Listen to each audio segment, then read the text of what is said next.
તો જો સરસ મજાના આપણા જ મકાન છે આવડા, બરોબર. સત્તામાંથી નેતા ઉતરે એટલે મકાન આપણા. ક્યાં? હાલો પાછળ 37 રૂપિયામાં આપેલા છે આ ફ્લેટ. 37 માત્ર મહિને 37 રૂપિયા ભાડું. જનતા ભલે ને ગંદકીનો સામનો કરે, ખાડા ખડિયાવાળા રોડ રસ્તા જોઈ લે. આ બધા ધારાસભ્યોને આવા ફ્લેટ મળે. હો, આ તો એક હાવત છે અમારો ગોપાલભાઈ, અમને આવડો બતાવવા આવે. બાકી ભાજપનો નેતા કોઈ તમને બતાવવા ન લાવે ભાઈ. જોઈ લો છે ને, જાહો જલાલી. કાંઈ ઘટે જ નહીં ને. જોઈલા બધી મંત્રી ફંત્રીની ગાડીઓ છો. હા, એટલા માણસ લઈને આવ્યા ગોપાલભાઈ. જોઈ લો છે, મોટી જાન લઈને આવ્યા ઘરે. આવો ધારાસભ્ય ન મળે તમે ગોતવા જાવ ને તોય તમને. જોઈ લો 5 માણસ ઘરે લઈ જાય ને તો બાયડી ધોકા નાખે. 200 માણસ ઘરે લઈને આવ્યા ગોપાલભાઈ.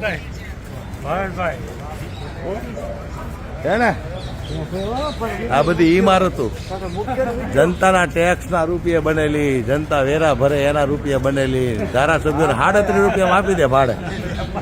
ખાલી 37 રૂપિયા. હો, પેલા 28 રૂપિયામાં ચડ્ડી આવતી હોય તો એને વધી ગયા.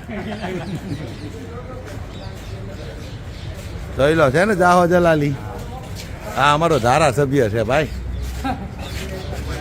આમાં તો કાંઈ ન ઘટે.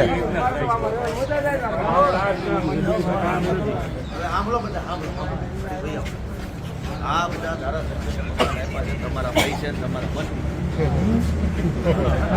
ધરાય જોવાના, જાણવાનું અને પછી વિચારવાનું કે આટલા વર્ષથી હા કેમ નથી લેતા.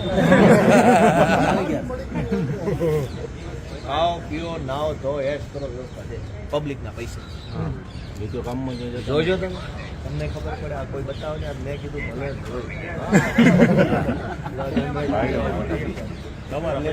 આજે મુખ્યમંત્રી સાહેબ તો બધા બીજા 10 જણા જાઓ, 10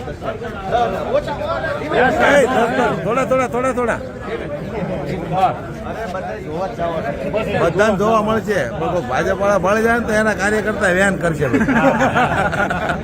ઓલા મારા દીકરા લાવશે નહીં.